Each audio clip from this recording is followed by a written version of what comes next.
Hello my loves, my name is Mina. Welcome to my channel Mina Reads, and today we are going to be indulging in one of my favorite hobbies, complaining.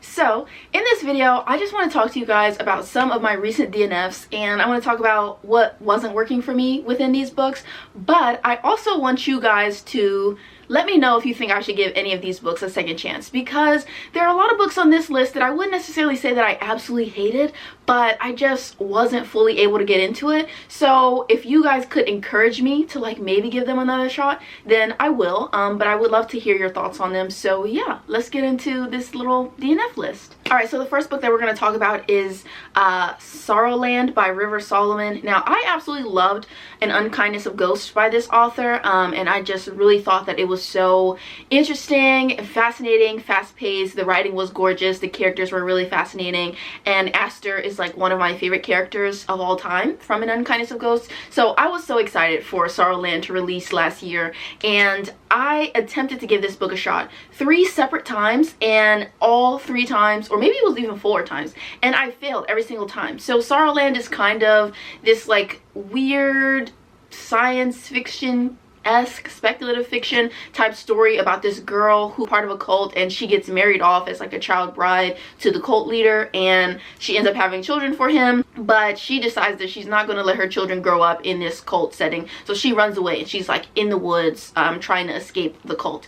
And that sounded really interesting to me, and I felt like it was kind of fascinating the way it was playing out in the book, but the book was just so odd, and there were so many strange things happening. And I understand that that's probably the point of the book, you know, it's supposed to be weird and like speculative horror in a way, but I just felt like it was so strange. Like there was this one scene where the main character like left her children sitting by like the riverbank while she was doing something, and then her one child like got swept away in the current, so then she's like running down the river to chase her baby, and she's looking for her baby everywhere, and then she doesn't end up finding her baby, but she finds like this group of bikers that are in some kind of like hunting lodge, and she meets this biker lady, and she just goes and like has sex with the biker lady instead of looking for her child. And then after having sex with the biker lady, she comes home and she sees like, oh, thank goodness, both of my kids actually are still sitting on the riverbank, and the one child didn't actually get swept away by the current. Like, huh? What? And so every single time I attempted to read the book, I got to that exact point, and every single time my brain was just like, what the fuck is going on here? I don't want to read this. So I kept giving up, and I think that this is probably like a permanent DNF. I don't think you guys are going to be able to convince me to try it again, but what an odd experience. Like, I'm not saying that it's a bad book, but I'm saying that for me it was just so strange that I couldn't appreciate it for what it was trying to do or wherever it was attempting to go. Like I wasn't on that same journey, you know, so it just wasn't for me. Okay, so next I'm going to talk about Love and Other Disasters by Anita Kelly. Now, this is a book that I was so excited for, and I think this is a book that you guys can convince me to try again, because I'm still like a bit ambivalent about whether or not I actually was disliking it. But you guys know, if you've been keeping tabs on my channel, that I have been having a really odd reading year, and I haven't been enjoying that many things that I read thus far. And so I feel like Love and Other Disasters kind of got caught in that cycle of like unhappy reading, where I was reading it and I was like, oh, like it's okay, and then I just got bored, and I don't know. But Love and Other Disasters is this rom-com, and it's about these 2 contestants on a cooking show. One of them is non-binary, the other one is like this woman who just recently got out of a messy divorce or something like that, and they're both like going on these emotional journeys trying to win this cooking competition and falling in love with each other. And like, I thought that it was cute. I remember reading it on some reading sprints with like Riley and a few other creators, and like I was enjoying it at the time, but then it just kind of felt like meh, and I just couldn't push through. So let me know if you guys think that I should try and push through and keep trying, because like it wasn't bad, but it wasn't like about to knock my socks off. So let me know if you really think that it's something that I should give another chance, and I should, you know, invest some more time in it, because I don't know, I'm a bit ambivalent about it. But like, one thing I will say that I wasn't enjoying, I really was not enjoying Delilah's character. Not that she was like a bad person or anything, but she is like one of those people who's immediately very comfortable with others, and like forces a kind of intimacy between them, and I hated that. Because there's a scene where Delilah, you know, is trying to be nice to the love interest. Their name is London, and so she's trying to be nice to London, and London kind of is not paying her that much attention because they're like super anxious, and so they're just not paying attention. They're not very like tuned in to what's going on.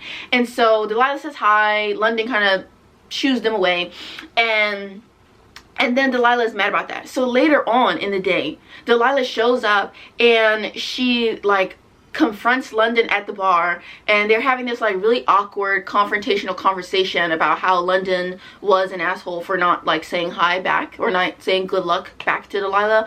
And then Delilah just like takes their drink and drinks off of it, and is like, oh my god, you have such terrible taste in alcohol. Like, why the fuck are you drinking my drink? Well, I don't know you. We don't know each other. And I feel like that was something that continued throughout the course of the whole book, where Delilah was like forcing this kind of intimacy and comfort level that just didn't already exist between them. And it was just so odd, and I didn't like that. Alright, so next we got Normal People by Sally Rooney. And I talked about this months ago in a video. I was doing like a reading outside of my comfort zone vlog, and I attempted to read this and I did not enjoy it. So the thing for me about Normal People, I feel like everybody and their mother has read Normal People and knows what it's about. The thing for me about this was that the writing was just so dry. And I feel like for me, with a story like Normal People, which is just about like two people in a relationship that's like tumultuous, and it's a story about that, and I feel like that's a really interesting idea, and the characters were kind of very interesting people, and I feel like it has some cool themes about like class and classism and class differences, and how class differences play a role in relationships and things like that. And I thought that that was all very fascinating, but the writing was just so boring to me. And I think that for me it was just failing to sell me on the emotions of certain moments and experiences, which I think is important to a story like that, which is very internal and very about the emotions and the connection between these two characters. And the writing was failing to evoke any of those emotions for me. So let me know if you think I should give it another chance, if maybe I just was in the wrong place. You know, like maybe I was just in the wrong reading headspace when I first attempted it. Let me know what you think in the comments, because I do still own it, and I do still have a desire to read it and like be a part of the Sally Rooney fan club. So like, let me know if you think I should give it a try, or if maybe you think I should give just a different Sally Rooney book a try, and maybe that would work for me better. Let me know in the comments. So the next book that is going to be on this list is Hook, Line, and Sinker by Tessa Bailey. So I have a very messy history with Tessa Bailey, and I will say that primarily I don't enjoy her books. The only Tessa Bailey book that I have read and enjoyed is It Happened One Summer. I absolutely love that book. I think it's so adorable. I loved Brandon and Piper. I just felt like they were so cute. Love the opposites attract trope. Love Grumpy Sunshine trope. It was just so good. It was so fun. And so I was really excited for the sequel to that in the Bellinger sisters, which is called Hook, Line, and Sinker. And it is about Piper's sister, Hannah, and Brandon's best friend Fox, and it's about them getting together, and it's like friends to lovers trope. I love the friends to lovers trope, and I was just really excited about this. So I did get an arc for it, and I started reading it, and I just was like not feeling anything.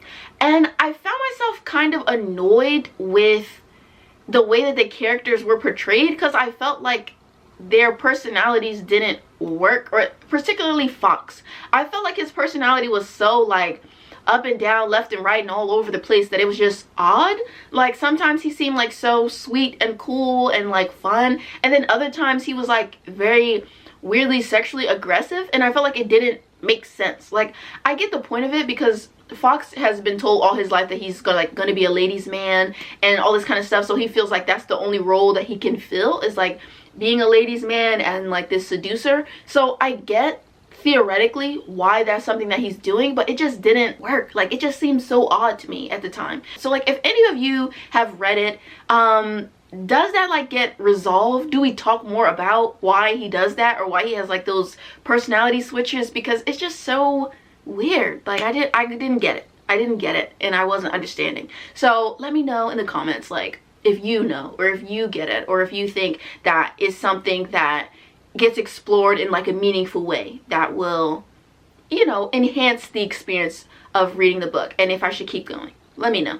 Then we've got Malice by John Gwynne, and my bestie Erin absolutely loves this series, so I was trying to give it a shot, and I just didn't like it.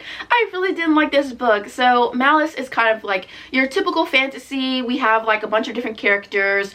They all are playing various roles in this kind of like prophecy. There's a war going on between the gods, I think, and then they have like human conduits on Earth, and we're dealing with a bunch of different characters. There's this one character, Corbin, and he's very young, so he's going through kind of like his coming of age era. Then we have a few other characters that are more like warrior types, and they're young and idealistic and stuff like that.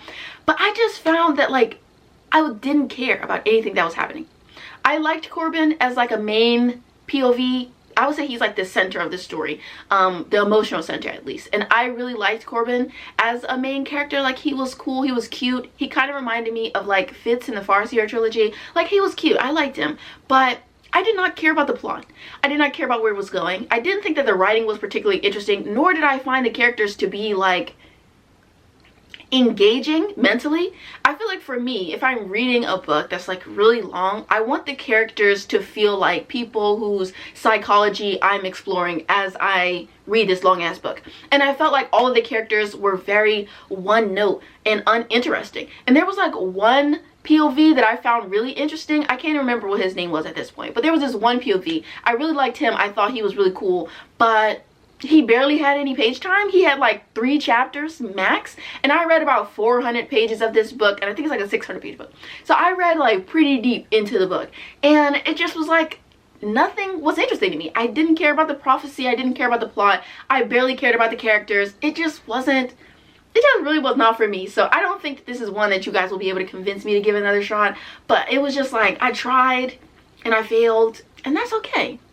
Okay, so after Malice, we're going to talk a little bit about the Necessary Evil series by Onley James. Now listen, I have a whole reading vlog where I read the first 3 books in the series, and I absolutely love them. I love them so much. This is a series about like these serial killers. Basically, they're like serial killers. They kill bad people. They're like vigilantes. So they're these serial killing vigilante brothers, and they each in their book, they like find somebody to fall in love with. They become obsessed with that person, they fall in love. And as wild and unhinged as that series sounds, it definitely is just as unhinged as it sounds, and I loved it. I was eating it up. Like, one of my favorite things that I discovered in 2021. It was so fun. I was having a blast with it, and so I couldn't wait to read more, because it is supposed to be like a really extensive series, maybe like 7 or 8 books long. So Headcase is about this guy Zane. He's a reporter, and he has basically been doing some research into this Mulvaney family, which is the main family of the Necessary Evil series. He's been doing research into the Mulvaney family because they're this really wealthy family, but they're all really odd, and he has connected a string of murders to their family.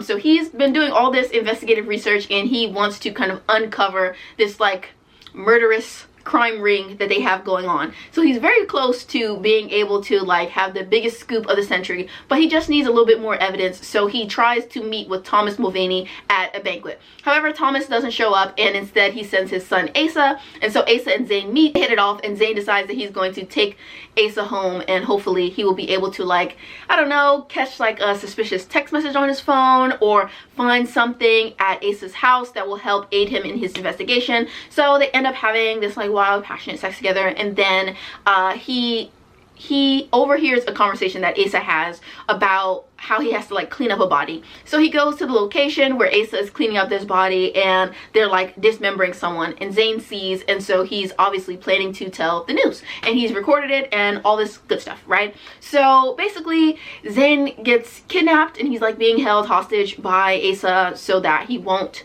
tell anybody about what happened, which I think makes a certain amount of sense. I mean, Asa is a murderer, and it's a dark romance, so I'm not like, oh my god, it was so disgusting that he kidnapped him, because like, he's a murderer. So I figured.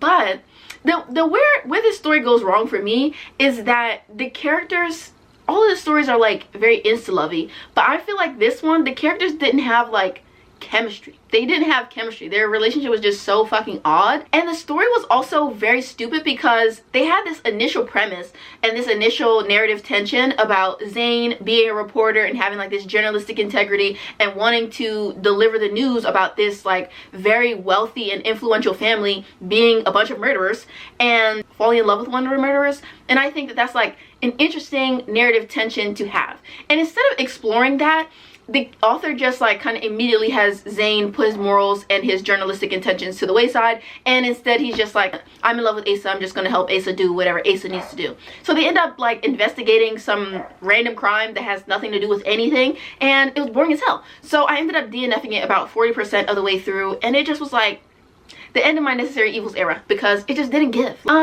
So then I read A Curious Beginning by, I believe her name is like Deanna, I don't know, what is it?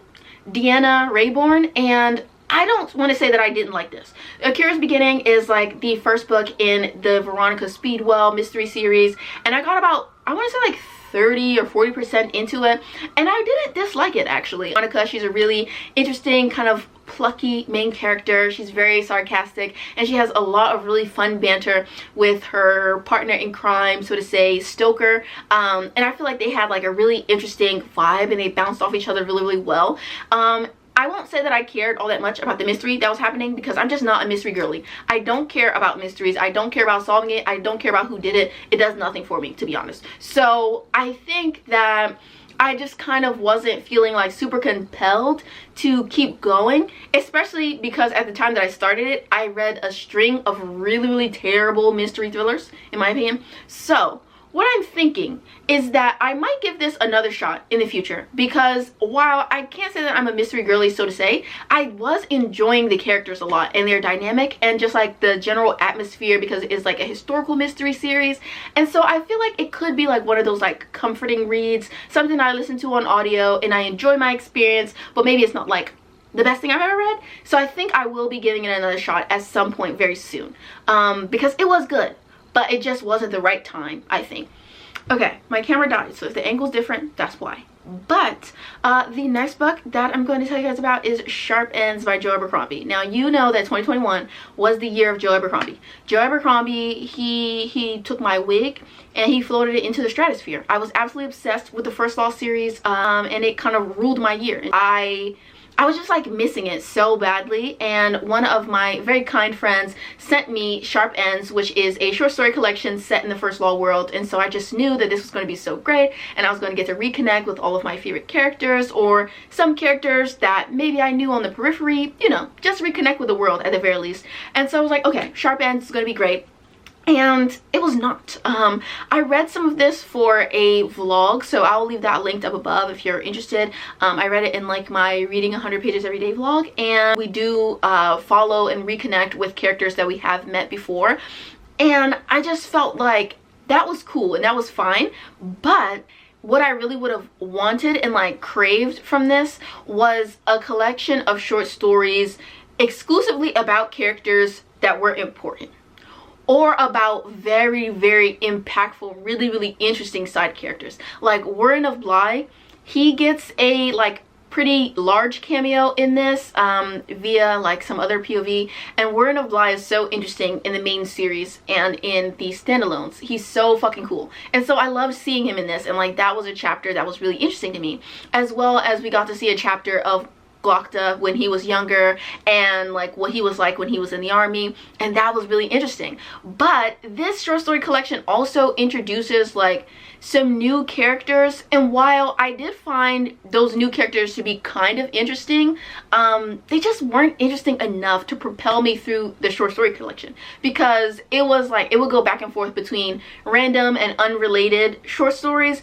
and then being about these two characters who are kind of like this buddy cop comedy type duo, and they're like doing some stuff and some things, and I just didn't care enough. Like they were funny, they were cool, but I didn't care enough to like read a whole book about it, and they weren't enough to carry the story, individual stories in it, rather than trying to read it like all in one go, because it just wasn't flowing well. It wasn't interesting. Most of the short stories were not that cool. Like to me, it felt a little teeny tiny bit like a cash grab, but like I know that that's like so mean to say, and you're like, you know, you can't question an author's art, blah blah blah, but it was feeling very much like Joe Abercrombie just wanted a little bit of money in his pocket, you know what I'm saying? Or maybe if not Joe, the publisher, because we did not need this. The first Law series did not need it, and I don't think it added anything valuable to the series or to the characters really. So finally, I'm going to talk about Brutal Prince by Sophie Lark. I read about 15% of this and I absolutely hated it. The two main characters in this, Callum and Ada. Callum, this is like a mafia romance, and Callum seems like the most boring bitch ever. He was not giving. He did not seem interesting. He did not seem fun. And when I read about criminals, I kind of want the criminals to be a little bit unhinged, you know? And he was just very like, he was very white collar crime to me, and I just don't care about that. I'm not interested. I want to read about characters getting their hands dirty and covered in blood. Like, that's what I want to see, and Callum was not giving that energy, so it was not the kind of mafia romance that I wanted to see at all. And Ada, she just seemed like a fucking dummy, and I couldn't appreciate her or her, like, they have this whole Montague and Capulet thing going on between their two families, and so Ada wants to get back at Callum's family because their families have been beefing for years, and Ada's plans were just stupid. It just was illogical. It didn't make sense, and I didn't have any good thoughts about her as a person, so I didn't want to keep reading the book. So let me know if I should give the Brutal Birthright series another chance. Not Brutal Prince, because I'm not reading that. I'll read a synopsis if I need to for like continuity's sake, but reading the whole thing, it's just not happening. But yeah, that is the end of my, you know, little DNF tirade. These are the books that I have DNF'd. And so yeah, I don't want this video to just be me telling you shit. I want you to tell me some shit. So tell me if you think that I should read these books, if I should give them another chance, if I should dive back into these authors. Let me know. I would love to hear, I would love for you to weigh in on this, and if you think I should continue reading some of these books, if I should give them another chance, if I should wait until the time's right, you know, because I am a mood reader, and so if my mood is not there, then I'm just not going to want to read the book. So let me know what you think. Weigh in and let me know where you think my reading journey should take me in the future. Should I give these books another chance or should I not? So yeah, thank you so much for watching. I will see you all in my next one, hopefully. Bye, you guys. Like, comment, and subscribe, and a special thank you to all of my wonderful patrons.